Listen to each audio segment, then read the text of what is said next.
সবাইকে স্বাগত জানাচ্ছি সিএমজি বাংলার সাপ্তাহিক আয়োজন সবুজ পৃথিবী অনুষ্ঠানে। কৃষিভিত্তিক আয়োজনে পুরো সময় আছি আমি আফরিন মিম। কৃষি উৎপাদন আর পরিবেশ বান্ধব নানা ঘটনার ৭-১৭ নিয়ে আমাদের আয়োজন সবুজ পৃথিবী।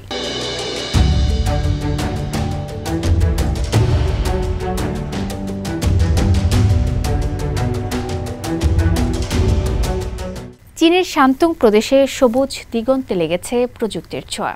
গম চাষের গুরুত্বপূর্ণ সময়ে কৃষি প্রযুক্তিবিদরা মাঠে নেমেছেন অত্যাধুনিক সব সরঞ্জাম নিয়ে।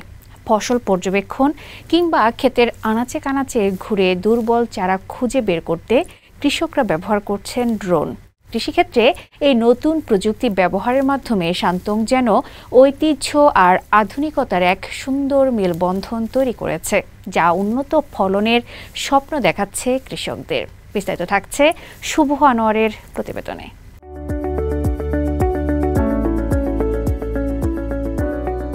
সময়ের সঙ্গে সঙ্গে কৃষিকাজের পদ্ধতিতেও আসছে বৈপ্লবিক পরিবর্তন। পূর্ব চীনের শান্তং প্রদেশের কৃষি প্রযুক্তিবিদরা এখন গম চাষের গুরুত্বপূর্ণ মুহূর্তে ক্ষেতের স্বাস্থ্য পর্যবেক্ষণ ও পরিচর্যার জন্য অত্যাধুনিক প্রযুক্তি ব্যবহার শুরু করেছেন। একই সময়ে নিবিড় পরিচর্যা নির্ভর এই কাজটি এখন ড্রোন এবং চালকবিহীন ছোট ছোট যানবাহনের মতো স্মার্ট সরঞ্জামের মাধ্যমে আরও সহজ ও দ্রুত এবং কার্যকর হয়ে উঠেছে। চিনান প্রদেশের শস্য উৎপাদনকারী চাংথং এই পরিবর্তনের এক উজ্জ্বল দৃষ্টান্ত। তার সুবিশাল শীতকালীন গমের ক্ষেতের বর্তমান হালনাগাদ তথ্য পেতে তিনি এখন ব্যবহার করছেন মাল্টি স্পেকট্রাল ইমেজ সেন্সর যুক্ত একটি অত্যাধুনিক ড্রোন। এই ড্রোন আকাশে উড়ে তার ক্ষেতের প্রতিটি ইঞ্চি স্ক্যান করে নিচ্ছে, সংগ্রহ করছে ফসলের স্বাস্থ্য সম্পর্কিত মূল্যবান ডেটা। আগে যেখানে দিনের পর দিন হেঁটে বিশাল আকারের ক্ষেত পরিদর্শন করা ছিল এক ক্লান্তিকর এবং সময় সাপেক্ষ ব্যাপার, সেখানে এই আধুনিক পদ্ধতিটি চাংথংকে প্রতিদিন প্রায় ৩৩৩ হেক্টর জমি পর্যবেক্ষণ করার সক্ষমতা এনে দিয়েছে, যা সত্যি এক অভাবনীয় অগ্রগতি। প্রথাগত পদ্ধতিতে ক্ষেত পরিদর্শন মানে ছিল কৃষককে ঘন্টার পর ঘন্টা রোদে পুড়ে কাদামাটিতে হেঁটে ফসলের অবস্থা পর্যবেক্ষণ করা। অনেক সময় ক্ষেতের ভেতরের দিকের সমস্যাগুলো সহজে চোখেই পড়ত না, ফলে তাৎক্ষণিক কোনো পদক্ষেপ নেওয়াও সম্ভব হতো না। কিন্তু ড্রোনের মাধ্যমে আকাশ থেকে তোলা বিস্তারিত ছবিতে ফসলের দুর্বলতা, রোগ সংক্রমণ বা পুষ্টির অভাবের মতো সমস্যাগুলো খুব সহজেই চিহ্নিত করা যাচ্ছে। শুধু ড্রোনই নয়, শান্তংয়ের কৃষিক্ষেত্রে যুক্ত হয়েছে আরও এক নতুন প্রযুক্তি, মাল্টিস্পেকট্রাল ক্যামেরাযুক্ত চালকবিহীন ছোট যানবাহন। এই স্বয়ংক্রিয় যানগুলো ক্ষেতের মধ্যে দিয়ে নির্দিষ্ট পথে চলতে পারে এবং নিখুঁতভাবে চারাগাছের স্বাস্থ্য পর্যবেক্ষণ করতে পারে। দুর্বল চারা জন্মানোর ক্ষেত্রগুলোতে এই যানগুলো বিশেষভাবে কার্যকর, কারণ এরা কাছ থেকে প্রতিটি চারা পর্যবেক্ষণ করে রিয়েল টাইম ডেটা সরবরাহ করে। চাংথংয়ের মতো অন্যান্য কৃষকরাও মনে করছেন এই বুদ্ধিমান কৃষি প্রযুক্তি তাদের ক্ষেত পরিদর্শনের দক্ষতা বহুলাংশে বাড়িয়ে দেবে। এর ফলে তারা সময় মতো ফসলের সমস্যা চিহ্নিত করতে পারবেন এবং দ্রুত সঠিক পরিচর্যাও নিশ্চিত করতে পারবেন। একটি শক্তিশালী এবং স্বাস্থ্যসম্মত ফসল ফলানোর ক্ষেত্রে প্রযুক্তি নিঃসন্দেহে এক নতুন দিগন্ত। আগে যখন আমরা গমের ক্ষেত পরিদর্শন করতাম, তখন সারাদিনে মাত্র ৫০০ থেকে ৬০০ মিউ জমি জরিপ করা যেত। এতে সময় যেমন নষ্ট হতো, তেমনি অনেক সময় সমস্যাগুলো আমাদের চোখ এড়িয়ে যেত। কিন্তু এখন ড্রোনের মাধ্যমে আকাশ থেকে এবং চালকবিহীন যানের মাধ্যমে মাটি থেকে তথ্য পাওয়ার যে সমন্বিত পদ্ধতি আমরা ব্যবহার করছি, তাতে ১ ঘন্টার মধ্যেই প্রায় ১৫০০ মিউ জমি জরিপ করা সম্ভব। এই সিস্টেমের সবচেয়ে বড় সুবিধা হলো কোনো সমস্যা দেখা দিলে তার সঙ্গে সঙ্গে চিহ্নিত করা যায়।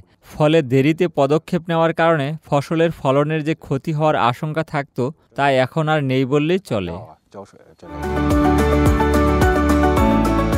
শান্তং প্রদেশের গম চাষে এই আধুনিক প্রযুক্তি ব্যবহার কেবল উৎপাদন বৃদ্ধি করবে না, বরং কৃষকদের জীবনকেও করবে আরও সহজ ও স্বাচ্ছন্দ্যময়। প্রযুক্তির এই নবীন ছোঁয়া নিঃসন্দেহে কৃষিক্ষেত্রে এক নতুন বিপ্লব ঘটাতে চলেছে, যা ভবিষ্যতে আরও অনেক অঞ্চলের কৃষকদের জন্য অনুপ্রেরণা যোগাবে। শুভ আনোয়ার, সিএমজি বাংলা।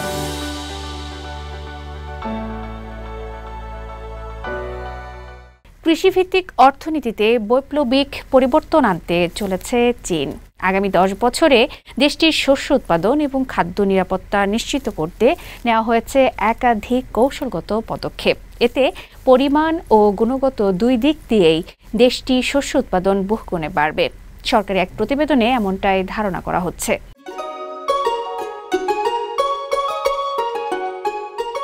চীনের কৃষিখাতে আসছে বিশাল পরিবর্তন।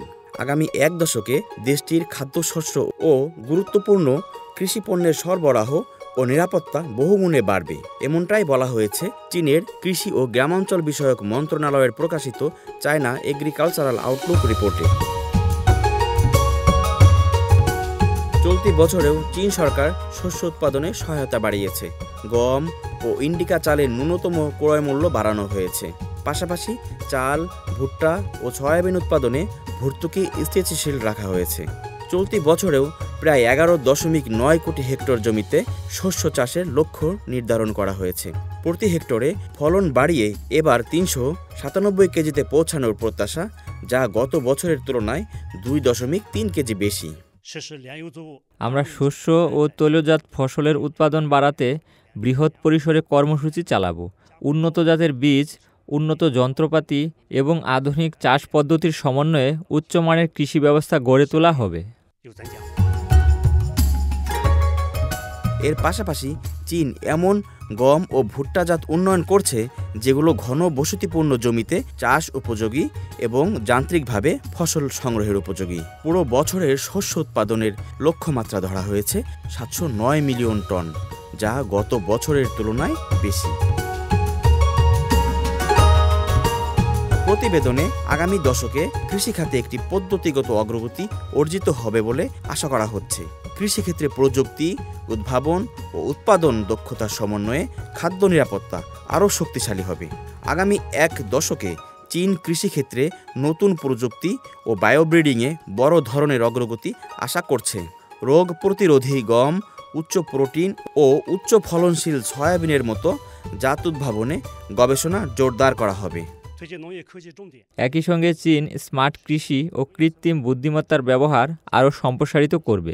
এর মাধ্যমে আগামী 2034 সালের মধ্যে দেশটির শস্য উৎপাদন 753 মিলিয়ন টনে পৌঁছাতে পারে বলে পূর্বাভাস দেওয়া হয়েছে। চীনের এই উদ্যোগ শুধু দেশের খাদ্য নিরাপত্তায় নয়, বিশ্বব্যাপী কৃষির ভবিষ্যৎ দিক নির্ধারণেও বড় ভূমিকা রাখতে পারে। আল আমিন আজাদ, সিএমজি বাংলা।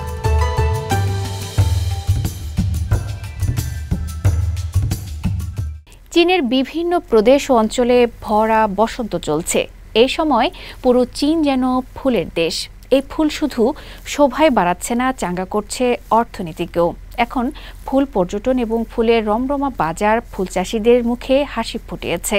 শুধু তাই নয়, গ্রামীণ অর্থনীতিতেও ফুলের কারণে এসেছে নতুন জোয়ার।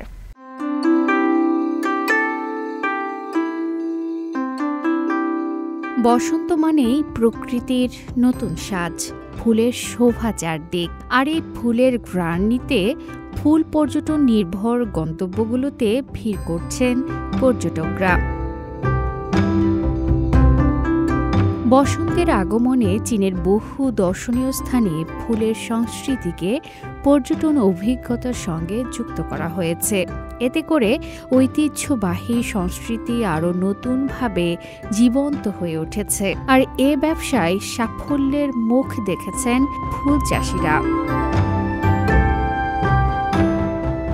সম্প্রতি পূর্ব চীনের চচিয়াং প্রদেশের হাংচৌ শহরের শিশি ওয়েটল্যান্ডে উদযাপিত হয়েছে বার্ষিক হুয়াচা উৎসব। ফুলের দেবীর জন্মদিন হিসেবেও পরিচিত এই উৎসবে আরও বেশি ফুলের ব্যবসা করছেন ফুল চাষিরা। এবারে উৎসবের অংশ হিসেবে ছিল নৌকার শোভাযাত্রা এবং লোকজ আচার সহ বিভিন্ন কর্মসূচি। উৎসব চলাকালীন শিশি ওয়েটল্যান্ড ফুলকে মাধ্যম হিসেবে ব্যবহার করে ফুলের বাজার এবং সং রাজবংশের বিভিন্ন আচার কার্যক্রমের আয়োজন করে, যা ঐতিহ্যবাহী লোকজ সংস্কৃতিতে পর্যটকদের আরও সম্পৃক্ত করতে ভূমিকা পালন করে। আজ আমি যে পোশাকটি পরেছি তাতে আসলে কিছু ফুলের নকশা রয়েছে, আর তখনই হুয়াচাও উৎসব চলাকালীন 12 জন ফুলের দেবী দেখতে পেলাম, যা আমার কাছে একেবারে জাদুকরী লেগেছে।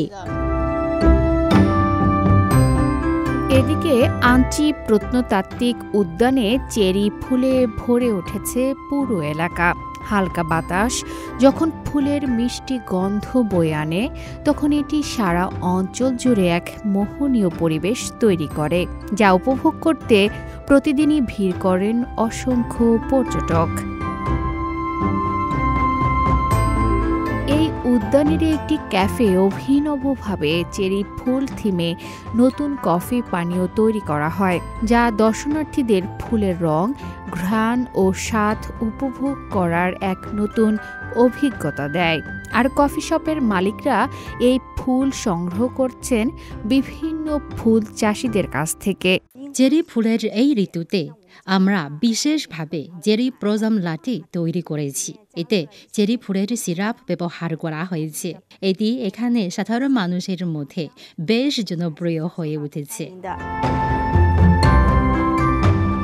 পূর্ব চীনের শান্তং প্রদেশের হেচে শহর ভরে উঠেছে পিউনি ফুলে, যা দেশ জুড়ে অসংখ্য দর্শনার্থীকে আকর্ষণ করছে এই রঙিন দৃশ্য উপভোগ করতে। এদিকে নানা ফুল দেখার সেরা সময়কে কাজে লাগিয়ে স্থানীয় সংগঠনগুলো ফুল দর্শন শিক্ষা ভ্রমণের আয়োজন করেছে। শিক্ষার্থীরা প্রকৃতির কাছাকাছি যেতে পারছে এবং তাজা ফুলের সংস্কৃতি সম্পর্কে সরাসরি অভিজ্ঞতা নিতে পারছে। দক্ষিণ পশ্চিম চীনের ইউনান প্রদেশের খুনমিন শহরে স্থানীয় বাজারগুলোয় ফুলের ব্যবসা বেশ জমজমাট হয়ে উঠেছে। ফলে মৌসুমি ফুল চাষিরা একদিকে যেমন লাভবান হচ্ছেন, তেমনি স্থানীয় অর্থনীতিতে গুরুত্বপূর্ণ অবদান রাখছেন। আফরিন মিম, সিএমজি বাংলা।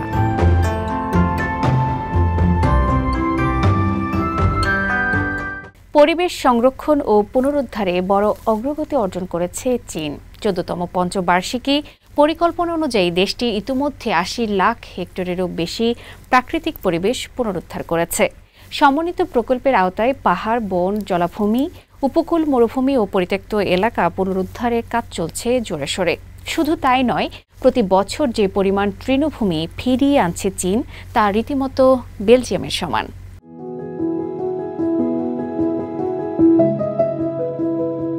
প্রকৃতি পুনরুদ্ধারে চীনের এই সুবিশাল অর্জনের অংশ হিসেবে পাহাড়, বন, জলধারার কৃষি জমি, তৃণভূমি এবং মরুভূমির সুরক্ষা ও পুনরুদ্ধারে বাস্তবায়িত হয়েছে 52টি সমন্বিত প্রকল্প। পাশাপাশি পরিত্যক্ত খনি এলাকা পুনরুদ্ধারে 49টি এবং সামুদ্রিক পরিবেশ রক্ষায় 195টি প্রকল্প বাস্তবায়ন করেছে দেশটি। এখন পর্যন্ত আমরা প্রায় 1780 কিলোমিটার উপকূল রেখা ও 53,000 হেক্টর উপকূলীয় জলাভূমি পুনরুদ্ধার করেছি। ম্যানগ্রোভ সংরক্ষণে আমরা বিশ্বে হাতে গোনা কয়েকটি দেশের মধ্যে রয়েছি, যেখানে মোট ম্যানগ্রোভের পরিমাণ বেড়েছে। চীনের ন্যাশনাল ফরেস্ট্রি অ্যান্ড গ্রাসল্যান্ড অ্যাডমিনিস্ট্রেশনের মতে তৃণভূমি সংরক্ষণে বিগত 4 বছরে কেন্দ্রীয় সরকার 110 বিলিয়ন ইউয়ান বিনিয়োগ করেছে। এর ফলে প্রতি বছর 30 লাখ হেক্টরের বেশি ঘাসভূমি পুনরুদ্ধার করা হচ্ছে এবং 60 লাখ হেক্টরের বেশি এলাকায় ইঁদুর ও কীটপতঙ্গ দমন কার্যক্রম পরিচালিত হয়েছে।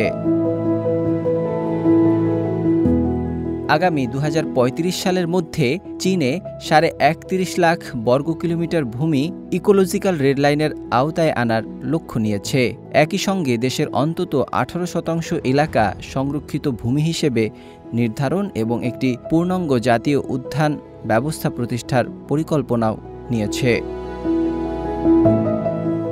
নাজমুল হক রাইয়ান, সিএমজি বাংলা।